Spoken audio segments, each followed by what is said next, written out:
Hi, dear friends, this is Roblox Studio, and let's do today by scripting some part to be flashing in Roblox. Okay, so let's create this part firstly.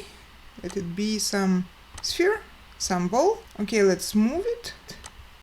Yeah, and change its size. Okay, and I want it to be, for example, green maybe. Yeah, green is good.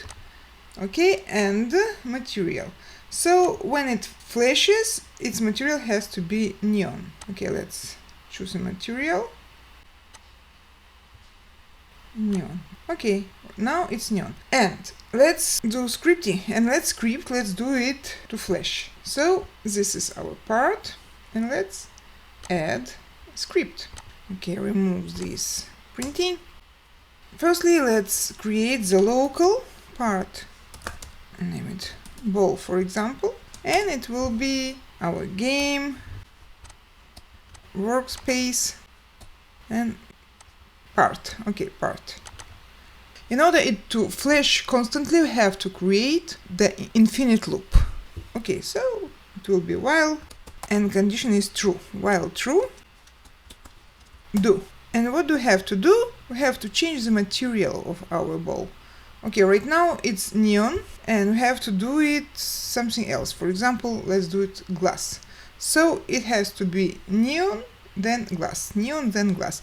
And between changing of the material, some time has to pass. It can be 1 second. I'll do it half second. Okay, so let's say our ball material, let it be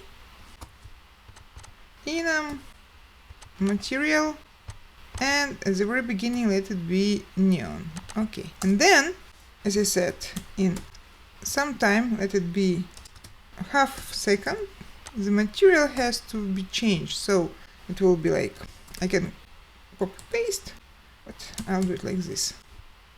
Material will be enum material, and for example glass.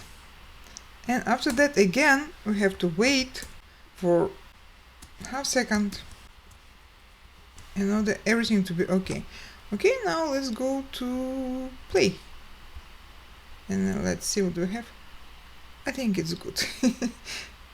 Thank you. Bye.